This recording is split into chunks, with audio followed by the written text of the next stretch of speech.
اگر یہ قرآن اللہ کی طرف سے ہو اور تم نے اس سے انکار کیا، اور بنی اسرائیل میں سے ایک گواہ اسی طرح کی ایک کتاب کی گواہی دے چکا اور ایمان لے آیا، اور تم نے سرکشی کی، تو تمہارے ظالم ہونے میں کیا شک ہے؟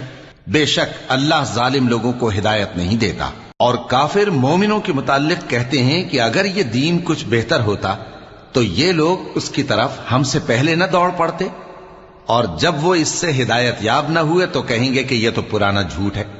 اور اس سے پہلے موسیٰ کی کتاب تھی، لوگوں کے لیے رہنما اور رحمت، اور یہ کتاب عربی زبان میں ہے اس کی تصدیق کرنے والی، تاکہ ظالموں کو خبردار کرے اور نیکوکاروں کو خوشخبری سنائے۔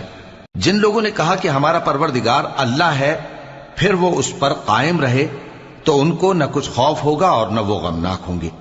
یہی اہل جنت ہیں کہ ہمیشہ اس میں رہیں گے، یہ اس کا بدلہ ہے جو وہ کیا کرتے تھے۔ اور